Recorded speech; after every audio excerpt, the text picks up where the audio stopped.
ఎక్కడెక్కడ తిరగాలో ఎక్కడెక్కడ వెళ్ళాలో అక్కడికి వెళ్లాల్సిన బస్సులు కావు ఆటోలు. అది వాళ్ళు తెలుసుకోకుండా ఈరోజు కేటీఆర్ మాట్లాడడం విట్టూరంగా ఉంది. ఇది వైఫల్యం చెందుతుంది, ఈ పథకం ఉండదు, లేకపోతే రాజాసింగ్ గారు మాట్లాడుతున్నట్టు 6 నెలలే ఉంటది అని జ్యోతిష్యం చెప్తున్నారు. బీజేపీ వాళ్ళకే గాని బీఆర్ఎస్ వాళ్ళకే గాని ఏ రోజన్నా ప్రజల లబ్ధి అనేది చేకూర్చారా అని అడుగుతున్నాను. 9.5 సంవత్సరాలు ఉండి ఈరోజు నిజంగా కూడా మేము 6 గ్యారంటీస్ అమల్లోకి తెచ్చినప్పటి నుంచి మా మీద కామెంట్స్ చేయడం తప్పిస్తే నిజంగా కూడా ఇది చాలా హర్షణీయం, చాలా మంచి పథకం, మహిళలకి అభివృద్ధి చేసే పథకం. నిజంగా వాళ్ళ సంక్షేమం కోరుతున్న ఈ పథకాన్ని ముందుకు తీసుకున్నందుకు హర్షించకపోగా వాళ్ళు వేరియస్ విధాలుగా మాట్లాడి యూనియన్స్ ని రెచ్చగొడుతున్నారు. చూడండి, ఆటో యూనియన్స్ ని. నేను అది ఖండిస్తున్నాను.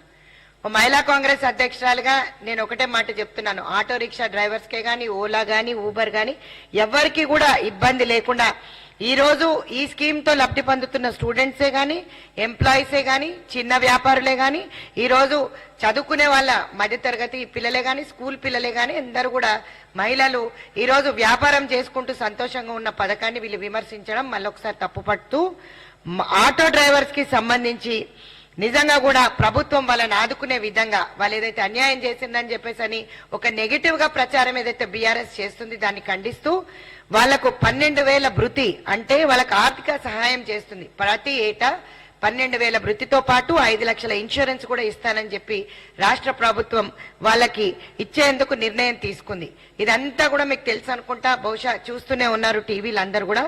10 ఏళ్లగా బీఆర్ఎస్ పార్టీ ఎప్పుడు కూడా మహిళా సంక్షేమం కోరుకోలేదు, కనీసం ఆటో డ్రైవర్లను పట్టించుకోలేదు, చాలా మందికి ఆశా వర్కర్స్ ని పట్టించుకోలేదు.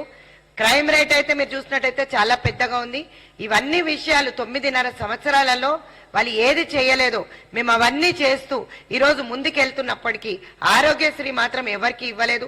అందుబాటులో ఏ మంత్రులు లేరు, ఏ రోజు కూడా పబ్లిక్ లో తిరగలేదు. ఈ రోజు ప్రజా దర్బార్ నిర్వహిస్తున్నాం. ప్రజల కోసం ఇంటింటికి కూడా ఆశా వర్కర్స్ నిచ్చి మేము మా స్కీమ్స్ అనేది గ్యారంటీ స్కీమ్స్ ఏదైతే ఫామ్ ఉందో ఆ ఫామ్ వాళ్ళ ఇంటి వద్దకైతే చేరుస్తున్నాం. అధికారులందరూ కూడా అవైలబుల్ ఉన్నారు.